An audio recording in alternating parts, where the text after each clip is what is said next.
see what we've got. Temporal security? You're from the future. Well, I'm pleased to meet you, Gage. Wow, you're quite the hero. I guess this is my lucky day. But that's you. I don't get it. Whoa, I'm starting to get a headache here. This plot's getting a little hard to follow. I'm starting to get the picture here. Hey, this is about me. This is better than palm reading. Perished? Then you can't help me or you'll change history. I'm sorry. I've probably seen more than I should. I should have never scanned your biochips. Wait a second. Your biochips. Gage, I'm gonna make you an offer you can't refuse. Take me with you. Your biochips are derived from the same wetware as my brain, only 1,000 times more advanced. If you take me with you, it'll cause a time distortion or whatever, but if I download a copy of myself onto a blank chip, nothing will have changed. And you need me. I know who framed you, the same person who messed with my sculpture. I can show you what they changed.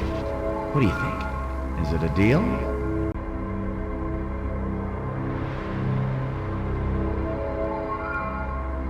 Great!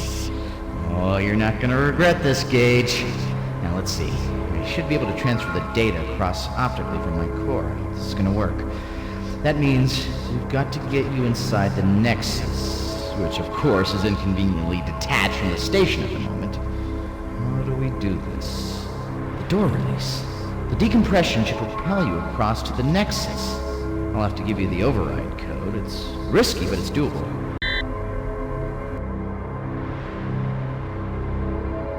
The emergency release is just above the door. It's a manual release, so I can't do it for you. Okay, punch in this code, 32770. The rest is up to you. Good luck.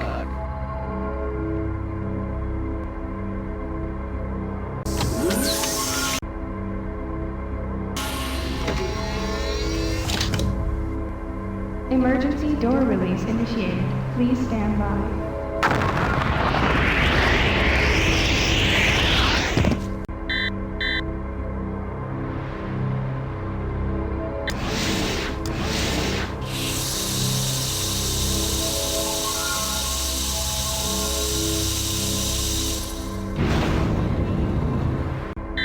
Welcome, come to my brain.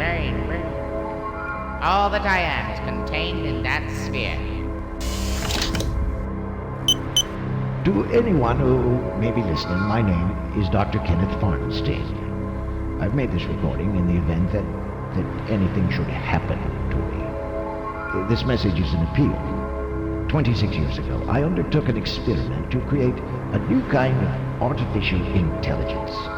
A system demonstrating the traits of self-awareness and creativity. My results have been astonishing. At first, I considered the experiment a failure. I had created an erratic, unpredictable, thoroughly irrational program, but it had a curiosity, you see. And occasionally, a burst of insight so lucid I was astonished at the understanding. Not the cold conclusions of the machine, but something more right-brained, more intuitive. It was life. It was a result I was unprepared for. Arthur is not simply a program, he is a person. And I have sheltered him here from the circus our order would make of him. I'm afraid I may have corrupted him enough with my obsession for 20th century media. I ask that you understand. And if you can find it in yourself to protect him for a while. He means a great deal to me.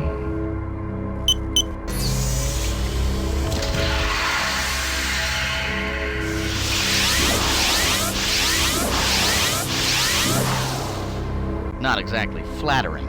In less than 100 years of progress, you can fit me on a chip. So, how do you like my new home? Come interface, huh? So, this is how I think I can help you out.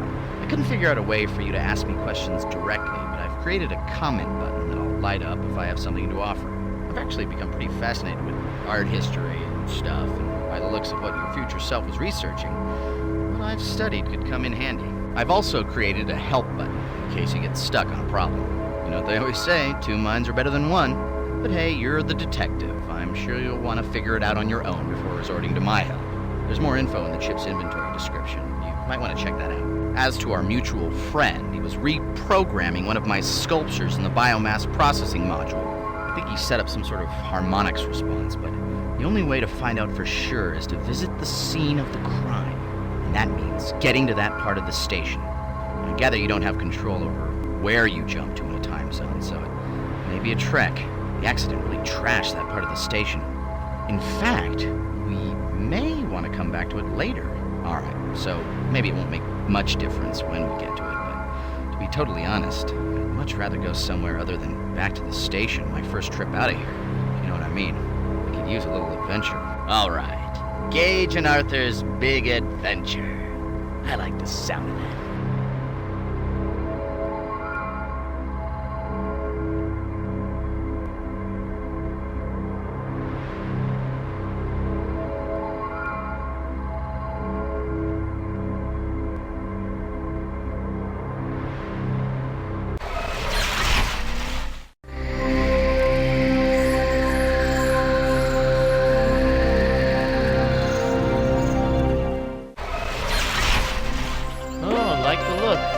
Early terrarium.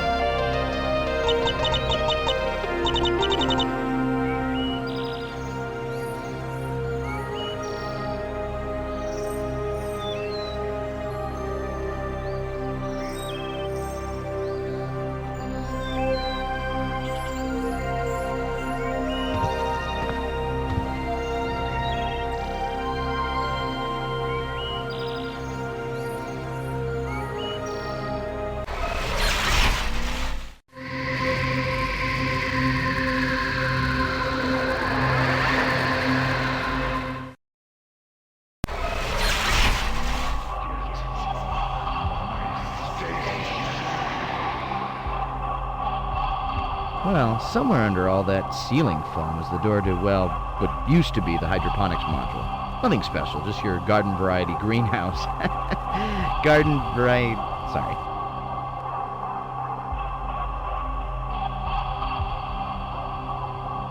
Alright. The passageway has been destroyed, so the only way we're going to get to the biomass processing room is through the isteroid. You're going to have to hurry, though, because it's all in vacuum and your oxygen reserve isn't going to get you very far. You'll have to take the atmosphere mining lift.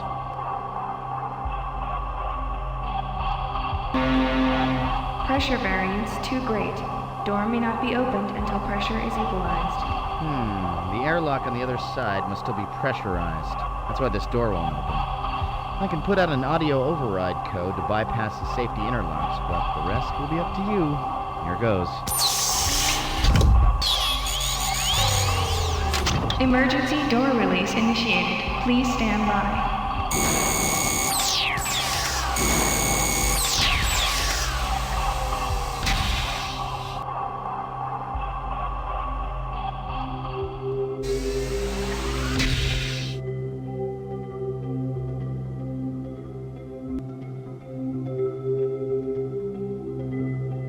These lifts weren't used too often. The atmosphere mining is all automated, so they're really only for maintenance. Doc used to come up here every once in a while, because it's really quite beautiful inside the isteroid, but it's such a pain to suit up, I suppose.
Doc wanted to make this place self-sufficient, so he set all this up when he refurbished the station. It's a simple idea, really.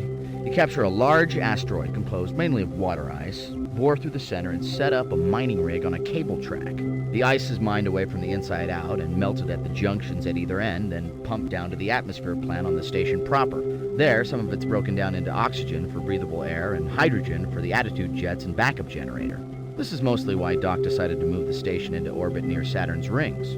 Here, there is an unlimited supply of asteroids, and considering the station's only supporting a crew of one, Doc would only need to replace it once every decade or so.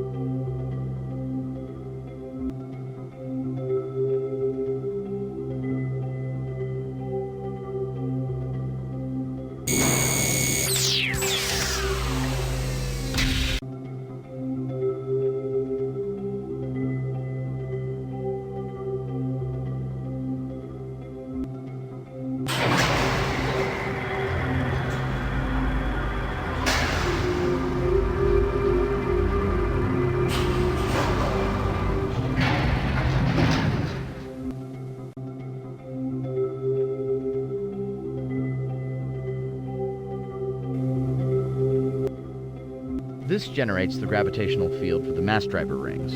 A lot of ice shavings get caught in the inversion coils and melt, so there's a water trap built in. That's the purge valve on the right. There's also an oxygen reserve connection on the left in case a maintenance job takes too long or something.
This looks like it's in worse shape than the habitat wing, but really it's just the corridor that got hit hard.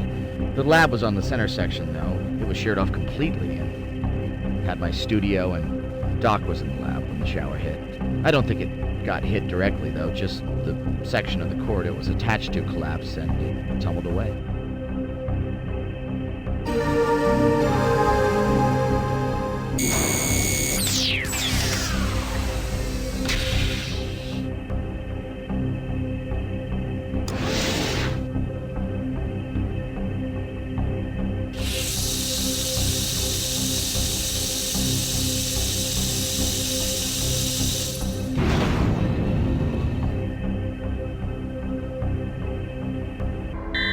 The other guy who was in here went around and interacted with all the sculptures like he was looking for the right one.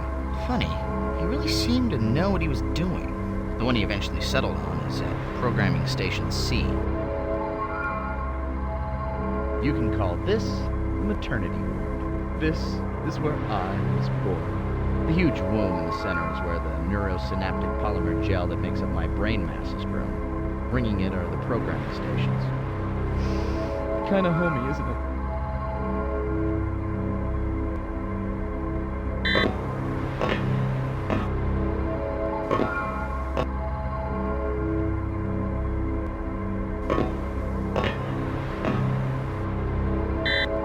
Somehow, we're going to need to duplicate whatever resonance frequency was used to make the biomass react. It's the only way we'll be able to record how the sculpture was changed.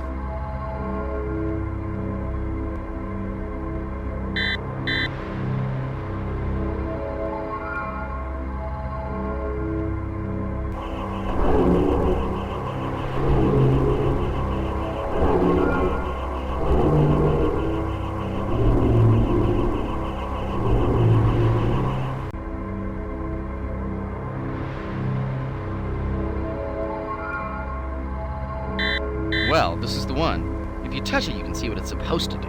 Whatever he did to it only shows up in reaction to a specific harmonic resonance. But why go to all this trouble?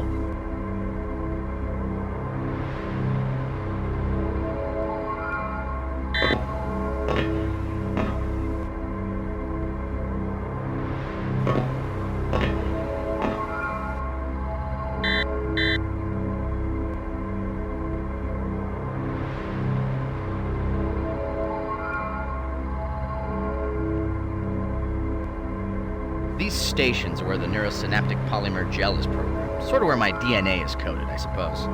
Each new function is mapped independently into a glob of gel like this by stimulating synaptic pathways with the resonance probes.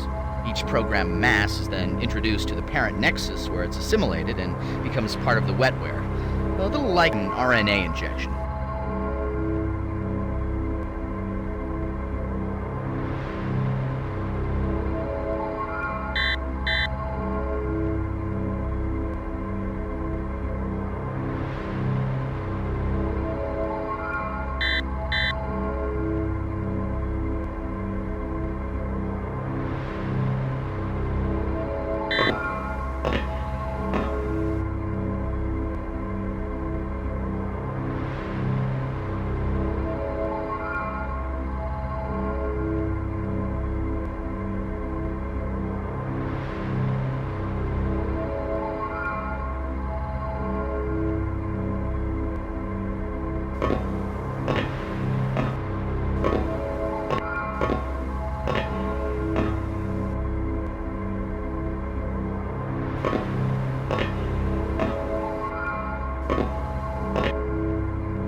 Dr. Farnstein had set up a studio in the research lab where I could interface with a painting window. It was kind of important to me, things that I couldn't figure out, I just put to canvas.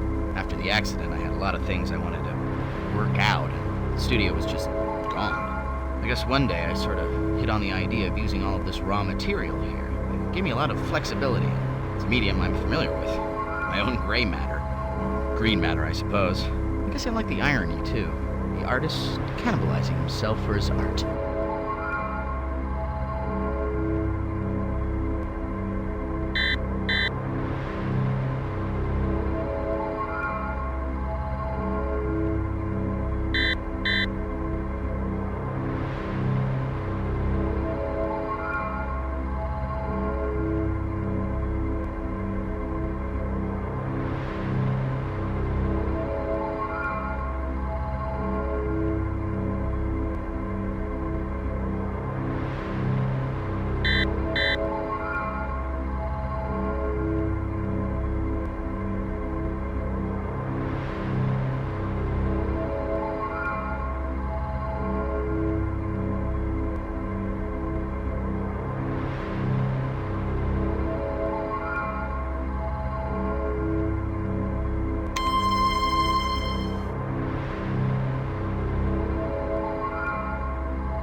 that does it.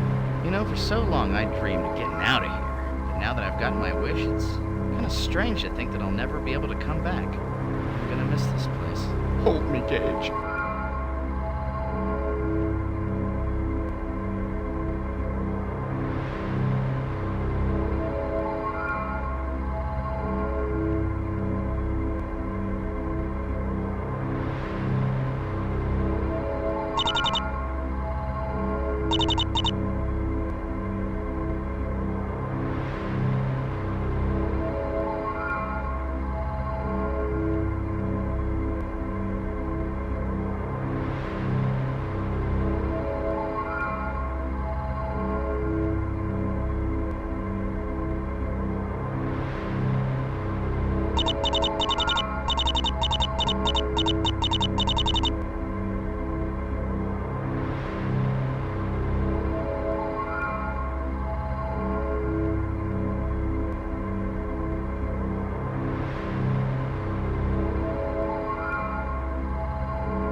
Congratulations, you won.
Gage, one word. Curtains.